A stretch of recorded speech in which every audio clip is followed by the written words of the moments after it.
Right, hello. Today we're going to build together a 3D printed Desert Eagle. So we'll start off, we'll show you, this is the hammer section. I got these files from a creator over at Thingiverse. Absolutely amazing place. All credit goes to the designer of the files. I just stuck them in my machine and printed them.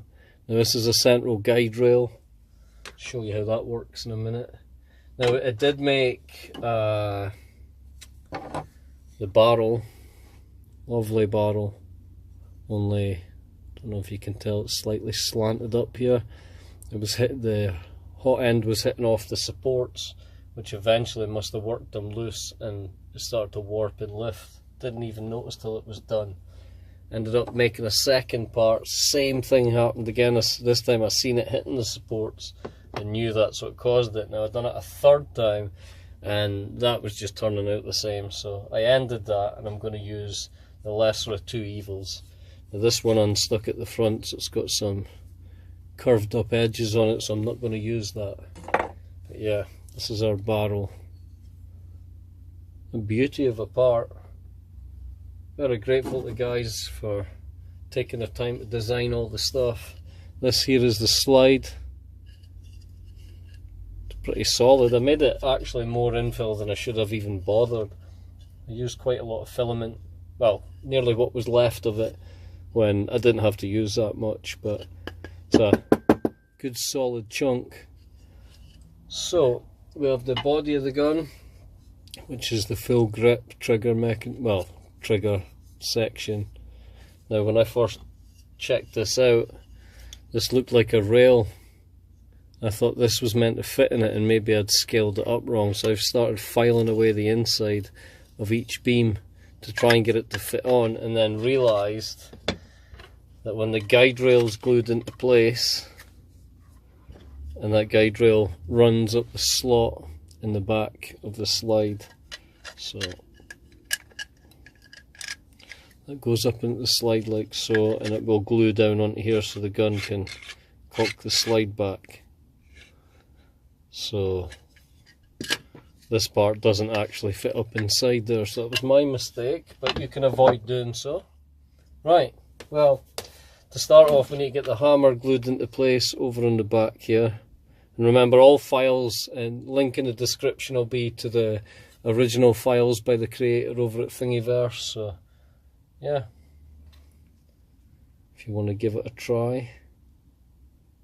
So yeah, we'll glue this onto the back up here, and then we'll be able to line up where the rail's going to go. So take care of that and get you in closer. First of all, we'll stick the hammer on like so. Make sure it's roughly in the centre. Try and make sure it's really in the centre. This is going to be a good little gun. Nice little prop. Look cool when it's painted, hopefully. Really good print. Right, so we've got that stuck on. Now we're going to give this a little bit of sand on the bottom, just to bring the upper and the lower a bit together. There's just a tiny gap that's visible and I want to reduce that, so yeah, we're probably just going to file down the bottom side of this. Okay, so next up, we've gave that a bit of a sanding just to reduce the profile a bit. And now we apply the glue. Squidge it in.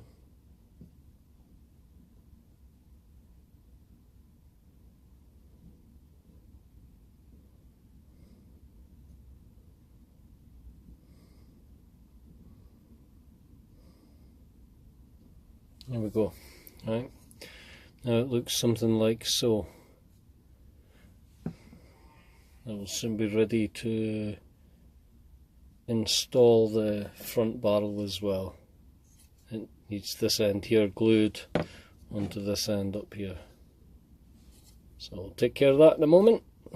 Okay, right, so installing the end, I've scuffed it up here with sandpaper and it will go here, but I don't want it to teeter and have an overhang, so I'm actually going to install the slide just as a, just to hold it in place really. Support it. Now put some glue all over this part.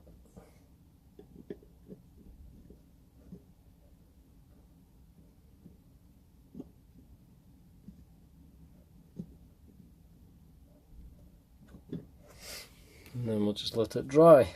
It's getting good. So, I need to see what kind of paint. I don't have any black paint, so I might even have to use man polish. Right, well the glue's all dried up. Now we've got one dilemma. We were going to paint it silver, but the silver we have is pretty much the same colour as the gun. So, that's pointless. So we'll probably just paint the hand grips black. Now, it looks good. Apart from a slight gap when this is down, a slight gap that's in here, it is quite funky. It's a good size, it's solid. I need to fix it so it doesn't roll back on its own, but yeah, that's it with a slide back. That's the only moving part in the gun. But it's going to be a cool model. So we'll get the handle painted black and it should stick out a bit more. Alrighty then, so we've gave the trigger, the handle, the hammer, the slide lock, slide release even, the sights front and back. And yeah, it doesn't fall back on its own anymore, so now you've got to put it back, but it looks cool, absolutely cool. It's a weighty, chunky thing as well. Cracking models. So yeah, as always, the links to all files used in my builds will be in the description, so if you fancy tackling the build yourself. It had this little bit of lift here which caused a bit of fuss. Some angles you hold it, it's not very pretty, but yeah, overall cracking gun, love it. I was going to compare it against the wooden one that I have here. This is a full auto rubber band gun. And to compare it for size, I mean, they're pretty much full on. So the barrel, I used 260% scaled up by 250, 200, yeah. Was it? No, 260% I think, to get the 6 inches in the barrel, to get everything the right size. That's how I found the scaling. Just typed in the dimensions of a Desert Eagle barrel, it was 6 inches. So yeah, just matched it up on the scaling and then matched all the other parts to it. But yeah, lovely jubbly. So if you're into things like this, we will have plenty more weaponry coming over the next couple of weeks and months and years. So stay tuned, subscribe, we'll have more coming very soon, and we need to get this up on the wall. Bye for now, guys.